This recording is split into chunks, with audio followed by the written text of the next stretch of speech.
దీన్ని ప్రజలకు తెలియజేయాలి సార్ అంటే ఒక పాట రాసిన. ఆ పాట నేనే రాసిన. ములికివాయే మూటవాయే మూలవాగు నీళ్లువాయే.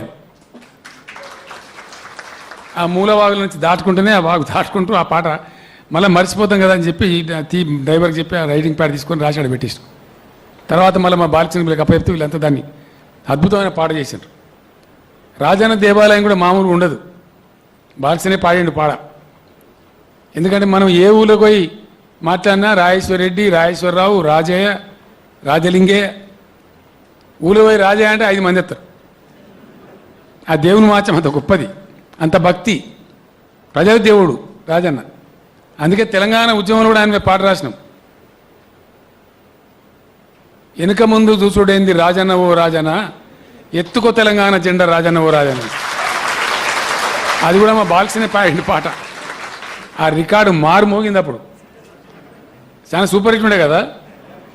ఉండేనా లేకుండేనా? ఆకలి అవుతుందా ఏంది? రామారావు అన్నం పెడుతున్నా, అందరికీ పెడుతున్నా, ఇట్లే తోలుతారా? ఎందుకంటే ఆడాడ నాకు మోసం అయింది. 4 గంటల దాకా పని చేయించుకున్నారు, తర్వాత నమస్కారం అన్నారు. ఒకసారి వరంగల్ టౌన్లో అయింది అట్లనే.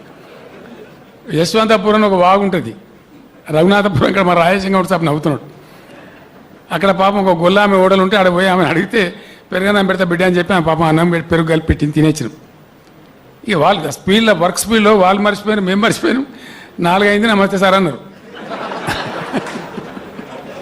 మేము కారెక్కిన తర్వాత మాకు గోకుతా ఏం చేయాలి? పాప మా గోలతల్లి ఆయన మాకు మంచిగా పెరగాన్నం పెట్టి, అయ్యో గట్టెందుకు ఆయన బిడ్డ నాకు ముందుగా చెప్తే మంచిగా నేను వండిపెడు కదా, ఏదో అయిపోయి పరిచి చెప్పుకుంటే బాగుండదని చెప్తే తిని వచ్చి మరి అట్నే ఆయన ఏ కూడా ఏమన్నా గట్లే ఉన్నది అంటే నమస్తే పెడతారా?